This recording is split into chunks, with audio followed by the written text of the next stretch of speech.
Welcome to Amerimold Connects and to our presentation on bridging the generational divide with a cross-generational mentoring program. I'm Christina Fugis with MoldMaking Technology, and this is my friend, Marion Wells with Human Asset Management. Marion and I started working together a few years ago after a casual conversation about the skills gap and the needs of the next generation entering the workforce. We started with a workforce development survey to gauge where the mold making industry stood when it came to workforce readiness. The end result was a panel discussion at Amerimold last year that revealed a bunch of different strategies. But after the presentation, we were approached by a few attendees expressing a new challenge they were experiencing. Now that they were working in the industry for a few years, they were starting to struggle with understanding the older, or what I like to call seasoned generation. And it turned out the more seasoned generation was feeling the same way. So to make a long story short, Mary and I decided to launch a pilot cross-generational mentorship program to help get the conversation started, to prove out some misconceptions about mentoring, and to offer some strategies. So, Christina, if you remember, the way that we got started was we did a little bit of research. So we went out and we scoured the internet to really see if we could find anything on cross-generational mentoring. And guess what? We discovered that there was a great definition for cross-generational mentoring that really talked about the understanding of two different age brackets, and them coming together to really learn from each other. We decided that this would be a great thing to do the pilot program framework of the pilot program, and decided to forge ahead and launch the pilot program. So first we identified the pilot group. We had 3 pairs of individuals with different backgrounds, ages, genders, where they lived, and experience levels. And we set out to structure a program through which they could experience mentoring, and I could document their journeys, just in an effort to show shops the benefits of formalizing how they mentor and how to go about structuring their own program. So instead of me sharing all of my notes from 6 months of check-in meetings, we're going to spend the next few minutes listening in to the final session of each pair's mentorship. It should be good. So Malik, how are you, my friend? What's going on? I'm doing well. Business as usual. Just I know this is our last meeting. The 6th one, isn't it?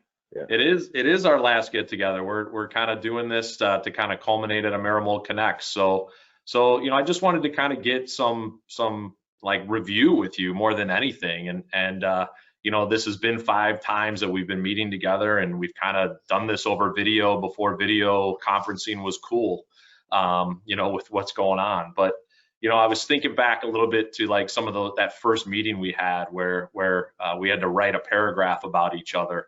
And I was taking a peek at some of that information and then looking over my notes, and it was really neat for me on my side of the house to kind of jump into a relationship, not really knowing what it was going to do, and seeing how quickly we became kind of vulnerable with each other and trusting with each other. If you would have told me that I was going to be learning something from somebody that was born in a different generation, that came from a different background, that looks different from me, and I was going to gain probably more out of it than you did, I would have I don't know if I would have thought that, but that's how I came out of this. Oh, I completely understand. At the same time, I mean, it was great to find out that we were going to be partners. I've told you this before. I mean, you were already kind of that mentor as I came into the industry, almost 3 years ago now. So you've always been a great help, and it just made it that much easier that we were blessed enough to have that, so to speak, relationship already. It just made things much easier, much more smooth, more comfortable for us both. So, and I thank you for welcoming me in from the start. Yeah, no, I feel the same way. One of the challenges that I think we had, just ourselves personally, is we work for the same company, and carving out time to make this a priority, not as a work colleague to work colleague, but as a mentor relationship was a real challenge, I know, for me, and I think you'd probably agree. One of the things that I kind of took away from is that if for me personally, if I want to have a trusted mentor relationship, it's real important to protect that time, to really be intentional about that time that we've set aside to talk and to learn from each other. It's real easy for me to get wrapped up in the busyness of whatever it is. But I found like that was a takeaway, good and bad, that, if it's important, you're going to make it important. And if it's not, your calendars are going to tell you it's not. And that was a takeaway that I got out of that front part of this thing. Exactly. I couldn't agree more. And you've reminded me of that, especially for our halfway point. That was a big deal for us, from the time of, our gardener meetings, our sales meeting, to, the whole COVID situation. We really had to hone in, and of course things were busy, but you got to make time for what's necessary to you. And, you reminded me of that, to, enjoy the process, but we got to make it important to, see out this journey as far as the mentorship program.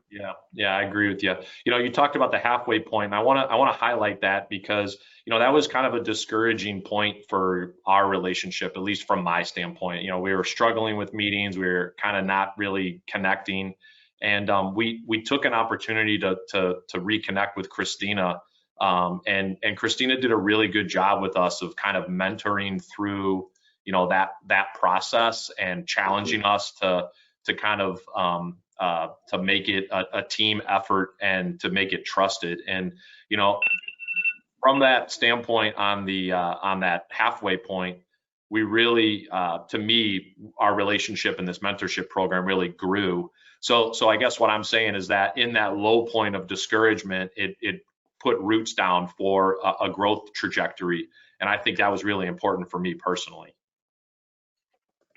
I couldn't agree more. For me, I would say I felt encouraged and questioned at the same time. I would say I felt more encouraged to network with you, to learn more. There's things that, you've gone through that I haven't, being more of a veteran in this industry, within our company. So I was eager to learn more from you. At the same time, discouraged, for not remembering to enjoy the process. I remember I wanted to find something to champion, and that necessarily was a strong point for me, but I was putting the cart before the horse. I wasn't actually realizing what was already before me and what it would take to get there. I wasn't giving it time. So exactly. So I think you can't rush the process. You can't rush. You can't just, poof, I'm in this level of my career. You know what I mean? So you have to enjoy those endeavors. Yeah, for sure. Well, as we kind of wrap up our time together here, and I know we're going to stay in touch because we've got business reasons and personal reasons to do that. Kind of looking back on this opportunity, I would just, three things, kind of three takeaways that I think about going into this mentorship relationship. And it was, leave my ego at the door, fight through the inconvenience of busyness, and don't be afraid to ask for help. Like, those were three things that I learned through this process, on top of being able to build out some unbelievable relationships that you helped me develop with other people. So thank you, Malik, for participating, for challenging me, and for being my mentor through this process. So I know I'm going to see you again, because we work together and talk all the time, but I'm looking forward to keeping this relationship going.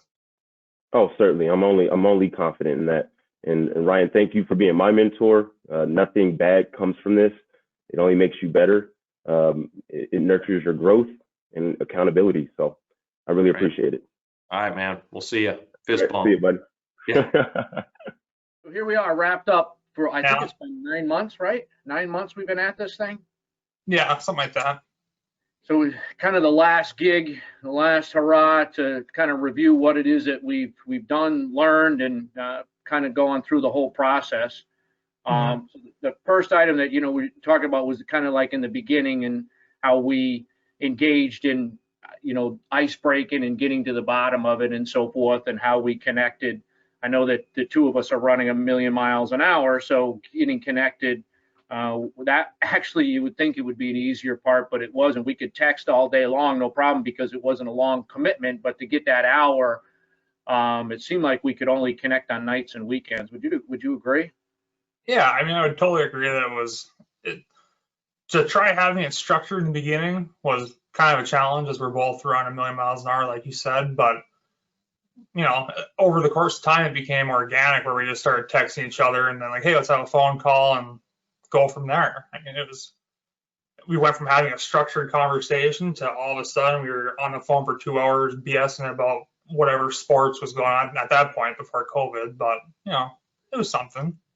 Yeah, and I think we had a head start over some of the people because we had spent well over a week and a half together, solid, when we went out there to Extreme, and you would come out here with that group as well. And then I think you had been to the house, right, for a weekend. So I mean, there was a lot of conversations that we had. So we were kind of had a little bit of a kickstart to it. What I did like though is that we were poked. It was more of a structure. So guys like you and I that are going 1,000,000 miles an hour, it made us make the time to pay attention to it. That's something that I think was good. At first, I wanted to wring somebody's neck, but once I got going, it was actually it was really good to have somebody kind of poking me to reach out. Right, and especially once we got to that halfway point where typically things start tipping off, or you start losing that contact. Luckily, we had Christina that could come in there and be like, hey, we had this meeting set up. Here's what you two guys need to talk about. I mean, given our disc styles, we both just want to do, where we don't always have the time to sit down and read through the details and figure out what we got to do. So, I mean, at the halfway point, I was extremely happy and extremely motivated to keep doing this and refining my value system, all the things that you taught me, the mind mapping, stuff like that. So I would say, halfway through this thing, I was still really energized and ready to finish it up. I just really wish that a Marimol would have happened, but this will have to do until we see each other again. We'll get more. And, like I said, the last conversation that we had, we talked a little bit about books, but it was really COVID. We talked COVID, most of the time, and how, the different generations as well as different sections of the country were dealing with it. It was a great. That was a long conversation that we had about how everybody was dealing with the situation. About a 2.5 hour conversation, something like that. So yeah, it was. It was. You could bill me for that later. Yeah, I got the same thing. At the midpoint, what I found is the more structure we were putting towards it, the more we got energetic towards trying to get something done and establish. Actually, the more we realized that work and personal life, our wants and needs we kind of found that they're pretty similar, whether you're 17 years old or 70 years old, and whether you're a machinist or a finance major. We kind of came to the conclusion that there's a lot of similarities there. Yeah, for sure. I mean, we both like to have a little fun, have a cocktail after work, and we like sports, all kinds of stuff. We have the similar disc personalities. We're both crazy, so that's always good. Yeah, I think that helps too, because we could tease each other a little bit, understanding what was below the iceberg, as far as getting to know, your wants and likes and dislikes. They assign more to your disc profile than your profession. Would you agree?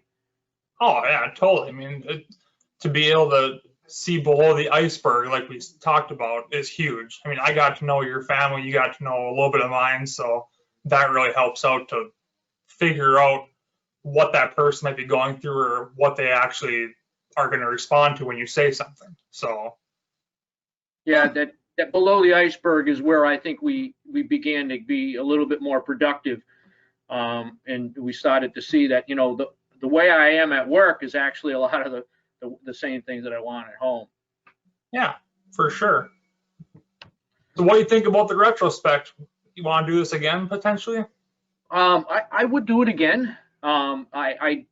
I like the term resource. Something that did come out of this is that as a company, we're no longer using mentor mentee. We're using the word resource.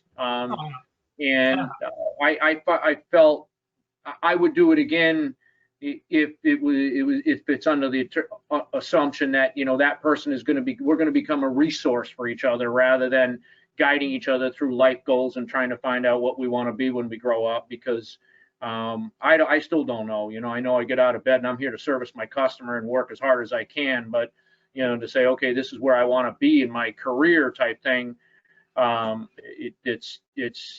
have a hard time thinking that I could guide you through that, not knowing enough about below the iceberg, you know, some of the things that are important to you and your upbringing and so forth.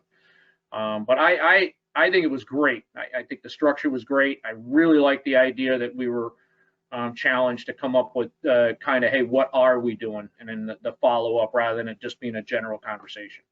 How about you? I would totally agree with you 100% on that. I mean, it's especially without having the structure, it helped us. But at the same time, we had to flex a little bit to our opposite personality styles and try being more structured where we just want to run. As far as this thing goes, I would be more than happy to do it again. I'd love to be able to help somebody out. I mean, you're a lot farther along in your career, obviously, but for me at my age, this was probably one of the best things I could have done because I got to gain a resource in you, and I can pitch some ideas off you and see how that works out from, you know, the ownership standpoint, and then teaching me the self-awareness stuff along with that. That's going to help me out short-term and long-term. So being able to have all these resources in you just by taking the 6 months to talk once a month, even though we talk way more than that, but being able to have that has helped me out tremendously for my career, my personal life, everything. And I can never repay that enough without being able to pay it forward and help somebody else down the road possibly. Your perspective helped me tremendously on the side of servicing my internal customer of a younger age group. We like to stuff people into a certain pocket, an age demographic, race, male, female, whatever, right? But this exercise actually made me realize that's not as big, that's not as important. What you did give me was when I'm talking about putting forth a benefit. Hey, what's important to your age group, etc. Should I go with a increase in the retirement plan or more time off? Right. Right. You had mentioned and you reinforced what we had found internally. It was that it's not as much about the money. It's more about that time, which my generation and myself, me personally, it's all about, you know, that you just work like a dog and then you get some money for it, right? But you were able to give me that unbiased generational outlook. And when I say generational, you're 4 years, 5 years in your career? Something like that. Right, 5 years. I have people here that are 50, that are 5 years into their career. And believe it or not, it's a lot of the stuff that you were telling me. They also responded when I created that questionnaire for my internal customer, kind of fed back that. So having that resource is rare, and I greatly appreciated that. That's my biggest takeaway from this relationship. Well, absolutely. Here to help always. Kylie? Hey, Marianne, how's it going? It's going really, really well. Well, girl, today is our 6th session, and it's the last session. I'm a little disappointed. Seems like However, yeah, I know. It seems like we just started engaging. So, Kylie, I think we should use this session as an opportunity to really reflect on how we got started with mentorship. So when I think about how we first engaged, it was that crazy idea about the icebreaker. Remember that? Yeah, I do. So I remember the icebreaker. It was, you know, how would you describe the other person, you know, writing a brief paragraph. And I remember just really struggling and being surprised that I didn't know you better, even though we had talked on multiple occasions. And it was really just a point for me to be like, hey, I need to get better at when I'm building relationships to learn more about that other person. And I thought it was great because it really got me into kind of a reflective thought process, that looking inwards that's so important for any type of mentorship. Oh my God. And for me, it was like, how do I write? How do I pretend I'm introducing Kylie? Like, what do I know about her? Like how am I going to really get out there and describe her? And so one of the commentary that I ended up writing is that, she's unapproachable. I can't reach her. I can't read or write, et cetera, et cetera. And I think what it did for me is that, after we got into conversation, it made me realize how compassionate you are and how you really care about helping people. And I think that the icebreaker was our first initial step that was so vital because it really helped to establish trust Yep. and understanding and really help us to really engage, and it cut through everything and it got the conversation started for us. Yeah, and I think also too the icebreaker, at least for me, I don't know if your experience was the same, but I felt like it was really helpful with kind of that goal setting element of it, right? I was in that looking inwards. I came to this realization that professionally, I had this vision of where I wanted to be when I turned 30. And now that I'm at that point, I didn't have that next 5-year plan, that next 8-year plan. And so, setting that goal of creating that 5-year plan, that was really the basis for me for our mentorship. But I think a lot of it came from that icebreaker of looking within. Yeah, and for me, it made me focus. The icebreaker made me focus really on how I wanted to be more relatable to the next generation, right? Yep. And it also helped me to really set up my goals and to really hone in on where I wanted to focus this journey on, in terms of being more authentic, being more relatable to the next generation, and not just make it always about me, but really stepping out of my comfort zone and getting to know the other generation. Yeah. So when you got to the halfway point, did you have any takeaways? Like, hey, I wish I had maybe done this a little bit differently, or where were you when we were halfway in between? My halfway point was like I had already created a physical plan, but that I discovered that wasn't enough for me, that I needed to do something visually. So I remember just writing down, my vision of what it meant to be authentic and pasting it on the bathroom mirror, something that I would see every day as I'm brushing my teeth, right?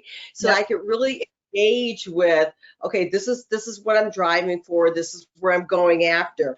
And I think because my goals were so aspirational, I think the challenge for me was understanding that it was going to be a longer journey, outside of the 6 sessions that we were going to be engaging on. Yeah. Yeah, I think, at the halfway point, somewhere around there, I had a conversation with Ray and Hillary and kind of calibrated, like, what does that plan look like for being at Westminster Tool? And oh my God, that was such a great conversation to have. It was like I was getting that external support from you, kind of getting that alternate perspective. And then it was like, okay, how does this apply at Westminster Tool?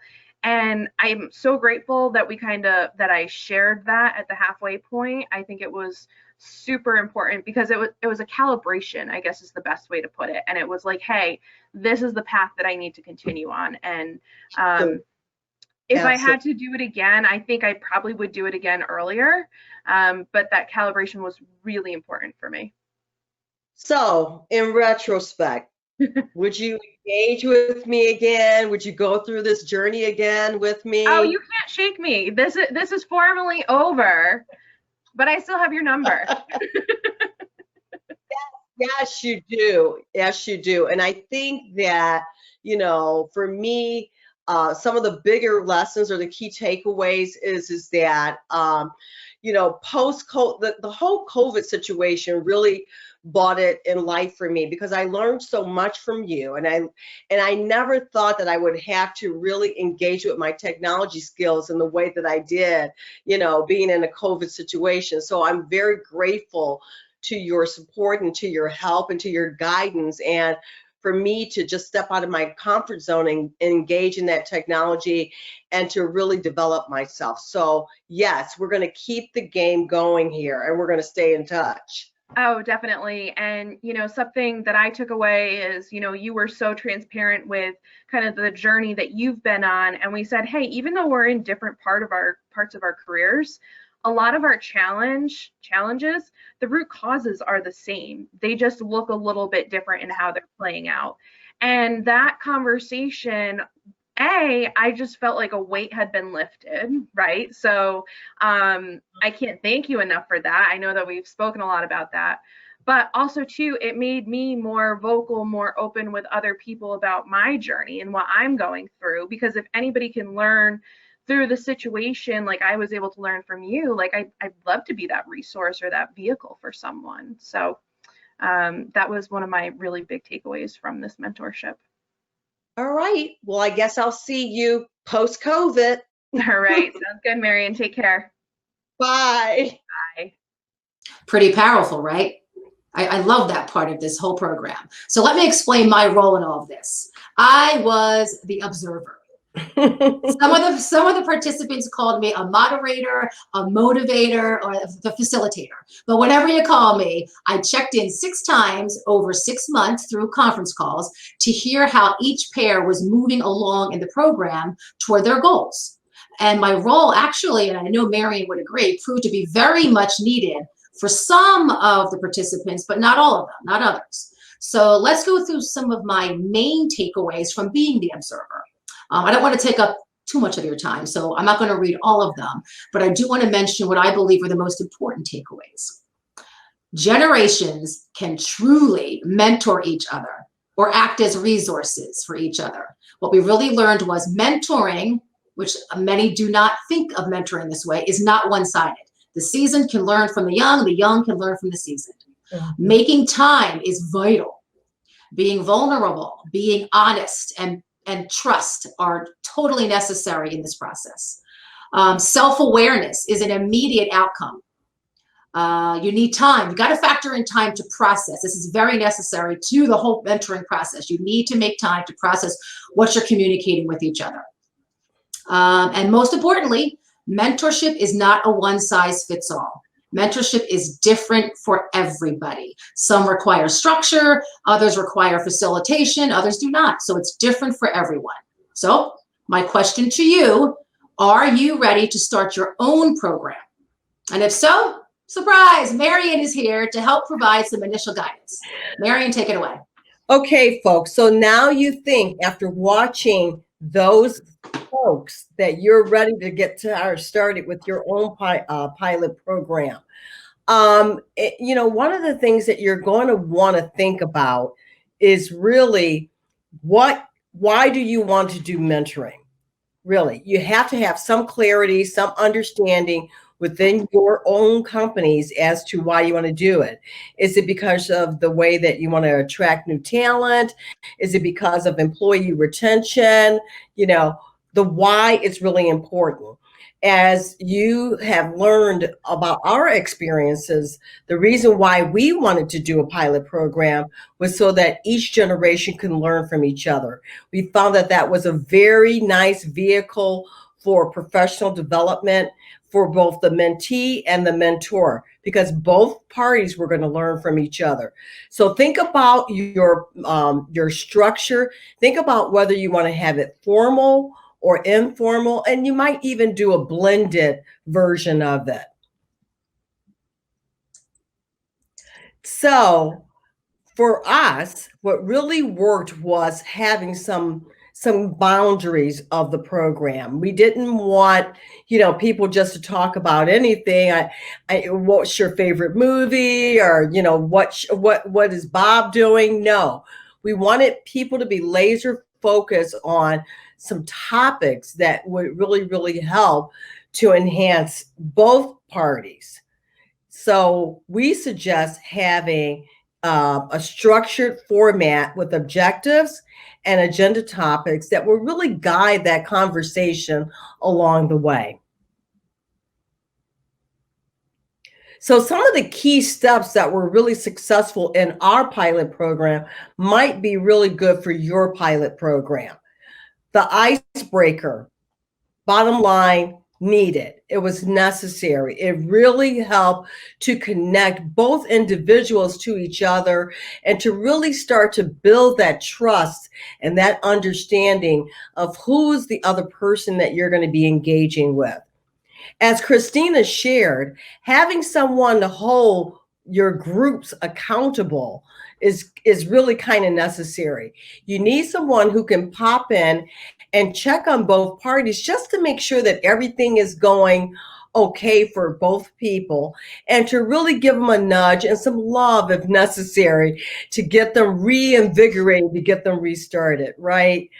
I think it's also important at the end that you do have that bottom session where both people can, think retrospectively about their journey through the mentorship. How did it work for me? What did I take away? What did I learn?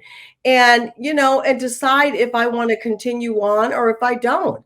And you know what? It's really okay. Don't be surprised, as we weren't surprised with our groups, that everyone really enjoyed the process and will stay in touch because it's natural. It's only natural. You're building a relationship over time, one that really allows you to learn from each other. And when you're learning, you feel confident and you feel good about the information that you're getting from the other person. So the pilot program, you assess it at the end, you decide if it worked for your organization, and then you say to yourself, okay, do we want to formalize it? Formal, informal kind of program? And if so, how do we want to structure it going forward? But what you'll find is most people do want to stay engaged. So, Marion, we have to talk a little bit. The icebreaker was one of the most important things, I think. But can you talk a little bit about, what does that actually mean? Was it a worksheet the pairs went through? Talk about that. Well, our icebreaker was really interesting in that we asked for each individual to introduce the other person. So you got to do a little homework, right? And you think you know them, but what you find out is that you really don't know them. And in some instances, you may even find out that you have some similarities, right? During the course of getting to know each other in that first session. So it was just as simple as, let's pretend you're introducing the other person at a conference. What would you say? That's a great idea. Lord and behold, yeah. And folks really have to dig in deep to discover, God, I've been bumping into this person for years and I thought I knew him, and you find out you really don't. You really don't. And the other thing I thought was important, which more than one pair said this, was about being okay with recalibrating. We had a pretty awesome halfway point in this mentorship program. Yeah. And it's okay to maybe have gone down the wrong path, or maybe chose an inappropriate goal or something. So it's okay to recalibrate. And I like that word, calibrate. And you need to do that. So I thought that was kind of an interesting revelation also. Yeah. The discovery process during the course of the mentoring journey is one of self-awareness. And as you get to know yourself and the other individual, what you thought was the purpose of your mentoring exercise may completely go sideways and up and down on you. And then you have to be able to pivot at the right appropriate moment. That's where you came in handy, because you came to the group and you did the checkpoints and you really allowed them to be vulnerable and honest with you about what they were struggling with. Yeah, it was great. What a great exercise for us. We learned so much. Yeah, we learned so much about mentoring. So in the end, before we let everybody go, we want to encourage you to consider launching your own mentorship program. So please feel free to reach out to Marion if you want to discuss mentorship or our pilot program in more detail. Reach out to me also. We want to thank you for listening. That does about do it for this presentation, but this is not the end. So I want you to stay tuned for more stories and more opportunities around this topic of mentorship and workforce development in MoldMaking Technology. Thank you. Thank you.